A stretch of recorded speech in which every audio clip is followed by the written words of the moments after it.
Have you ever thought about your best friend and then suddenly gotten a text message from them out of the blue, even if you haven't had one in a while?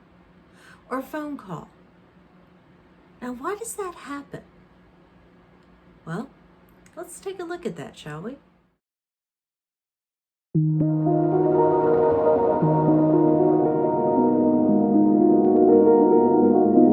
I'm Marnette, and thank you for joining me. So today we're talking about telepathy. Yes, real telepathy, and yes, it really is possible, and we have the science to prove it. So let's talk about what this is and how it works. Now, we all know the stories, the science fiction stories where, people sit there and they look at the little flashcards and they think at each other what the designs are. And that is a method that has been used in telepathy research for decades. But it got minimal results because really it was incorrect information that was being sent. You see, real telepathy, that people really use, the kind of telepathy that allows twins to communicate with each other over great distances, is done on the quantum level. It's not done with, thinking really, really, really hard. I mean, that's just our ego playing games with us. Real telepathy happens on the quantum energetic level. And yes, all of the quantum entanglement that we've been talking about for manifestation applies here. So let's take a look at the science, shall we? Now, back in the 1990s, scientists realized that they could use quantum entanglement theory to transmit information from one point in the universe to another. The concept behind it is a quantum photon can hold an infinite amount of information. It's called a qubit at that point. And if you have your qubit and you have another qubit that's entangled with, then it doesn't matter how far these two things are separated, one qubit will transmit that information to the other qubit. Now, the implications for this for secured communications in computing are enormous, and they are currently still being explored. But we're talking about not needing the computers because we've already got them. The brain is a supercomputer. We are just starting to tap into how to utilize it. So going back to the science, in the 90s, the scientists realized that they could use these qubits to transmit information instantaneously from one area to another. In fact, since 2017, there has been a lab in California that has been sending information to the International Space Station using this technology. It's hard to picture getting further apart than that and still being in regular contact with Earth. So we take this qubit of information we want to send. We download all of the information into this one photon, and we broadcast that information to the partner photon wherever it is. That second photon then takes all that information. In theory, basically to all intents and purposes, it becomes the qubit that was sending. The receptive qubit literally transmogrifies into the sending qubit. That's the nature of quantum teleportation. It's been done all over the world in labs over and over and over for 30 years. But when we take our innate supercomputer and we program that qubit, we can send that qubit of information to any entangled qubit that can receive it. Now, some people have an advantage of this. Some people have an innate understanding of how to make this work, either on the sending or the receiving end. And sometimes you will get pairs, and stereotypically twins are well known for this, where you have a sender and receiver who are working in sync with each other, and they know how to read each other's qubits of information. The trick is, any one of us can learn to become the sender and the receiver of these qubits. Then it's just a matter of having the right mental code to understand the information, to be able to take this download of a qubit and interpret it properly. And that's where your intuition comes in. You see, the thing is, you already have all of the ability to do this hardwired into your subconscious. You've just been told it's impossible. And you've been told it was impossible so many times that you started to believe it. And because you started to believe it, your conscious mind is interfering in your subconscious mind's ability to do so. Belief and the lack of belief are the same things. To give you an idea of what I mean by that, my mother was a very, very powerful woman when it came to working with quantum mechanics.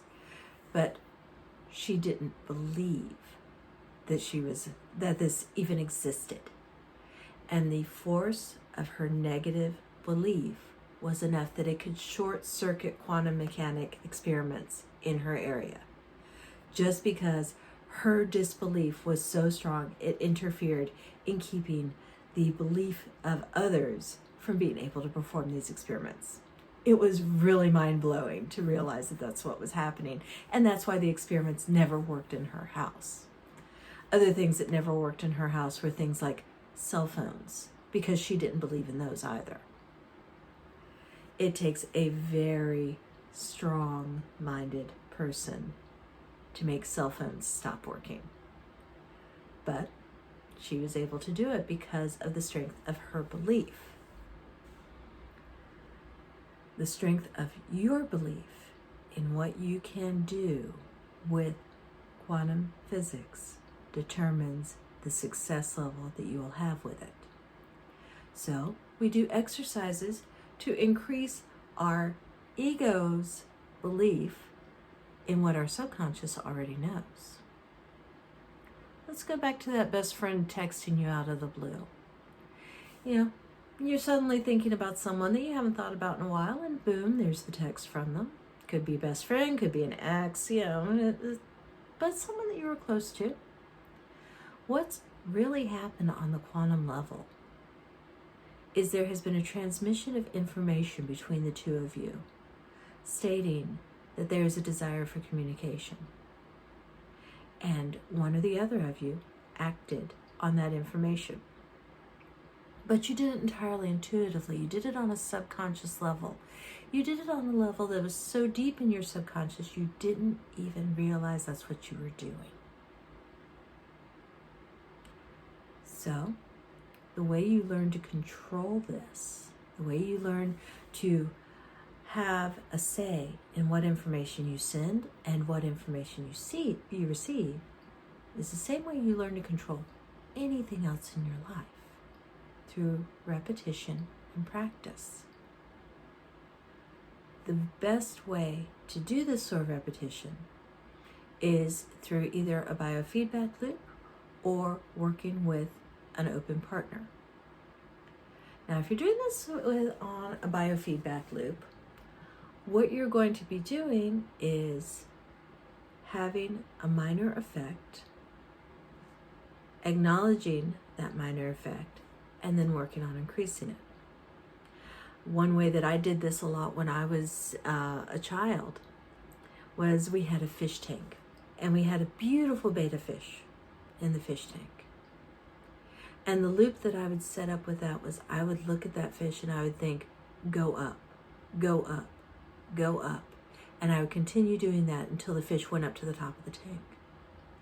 And then I would look at that fish and I would think, go down, go down, go down. And I would continue until the fish went down. And over time, I got so good at sending this message that the fish would do exactly what I was thinking at it with very little resistance at all. Now keep in mind, I was doing this as an 8-year-old child. I really didn't know why it was working. but I was open to the fact that it did work. So I set up a loop with an unfortunately unwilling partner where I could see an immediate result. And seeing that immediate result is what increased my belief in what I was doing. Because I had that belief in what I was doing, I pursued the academic level of study that introduced me to why it worked with quantum entanglement theory. Now, the other way that you can strengthen this is to work with a partner. And it helps if this is someone that you are already very close to on an energetic level. And set up a signal, set up a sign, set up a time. Hey, at 3:15, I'm going to stop and think about you. Let me know if you feel it. And then at 3:15, you stop and you think about that person. And then at 3:20, you call them and say, did you feel it? And to start with, they're probably going to be like, nah, man, you really are nuts. But hey, I'll humor you. But the more you do it, the more accustomed they become to being open and receptive to the feeling you are sending to them. And the stronger the feeling you have that you are sending their way, the easier it will become for them to receive it. And this goes back and forth. You send and receive at a certain time, they send at a certain time. Back and forth, those little qubits of information always translating between the two of you. And before you know it, you're going to have full-on conversations in your head with them. And then you'll talk to them, they'll be repeating those exact same conversations to you. Because it wasn't just in your head. It was that information being transmitted from your subconscious mind to their subconscious mind, received on their end, and then sent back to you. So that is how quantum entanglement creates quantum telepathy. And yes, you really can do this. You just need to build up your confidence a little bit. So, if this video was of value to you, Boober would like to remind you to please boop the like button. Thank you. And I am Marna. Thank you for joining me, and I will see you on the next video.